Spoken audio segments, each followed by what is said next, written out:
GMTs, GMTs, GMTs. Seriously, it feels like a new GMT watch is released every other week.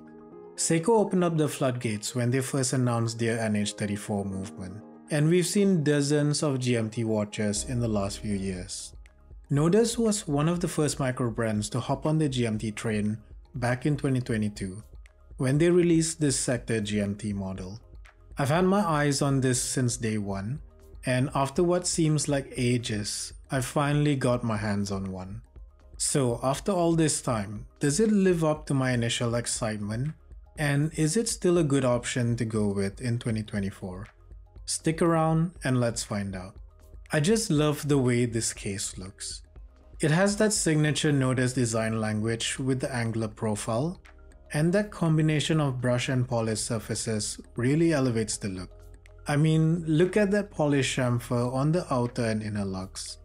Just gorgeous. They've even sculpted the mid case in a way so it looks slimmer than it is. The large screw down crown is very easy to grip, so you're not gonna have a problem winding the watch or setting the time. As much as I love the case design, those no more style lugs might be an issue for those with smaller wrists. They're longer than you'd expect for a 38mm watch.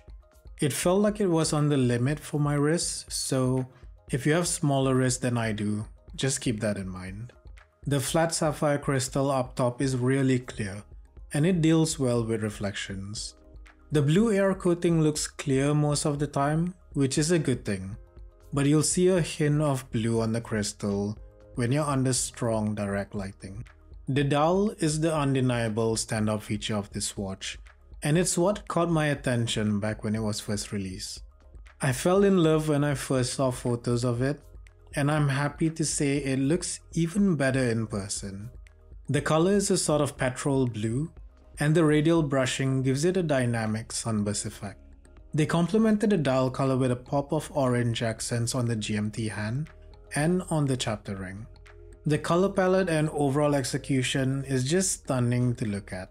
My wife saw me wearing this and she actually grabbed my wrist to take a closer look at it. She never does that. So I guess that says everything about how good this dial looks. The matte GMT track adds dimensionality to the dial, and they've even color matched the date wheel to blend in. There's a ton of design cues here, but it never feels like there's too much going on, which I guess is testament to the great design. The hour and minute hands are covered in a bead blaster gray that makes them extremely legible, but I'm not sure how I feel about the squared off tips. I prefer handsets with pointy bits, so I can line them up as precisely as I can. Maybe something like the handset of the Zin U50 would look better, but that's just my preference. I love the short GMT hand though. The GMT is always a secondary function for me, so it's nice to have a GMT hand that doesn't take up too much attention. It's there when you need it, but it doesn't overpower the main hands. The rehaut that houses the chapter ring is quite deep, so it makes the whole dial feel like it's sunken in. I'm not a fan of that look. I prefer watches with shallower rehauts because I think they give the watch a more premium feel when the dial is closer to the crystal. But again, that's just a me thing. I get that they had to do this because the hand stack on this movement is quite tall, but I'd like to see Nodus use a box crystal instead. That might help slim down the rehaut while still giving the hands the clearance they need. The BGW9 lume glows in a cool blue hue, and it's consistently applied across all the dial elements. It's not the brightest lume I've seen, but that's kind of expected, since the lume is just painted on instead of printed. It would have been nice to see more lume, but I guess it does the job. If you're not familiar with the NH34 movement, it's a collar GMT based on the legendary Seiko NH35.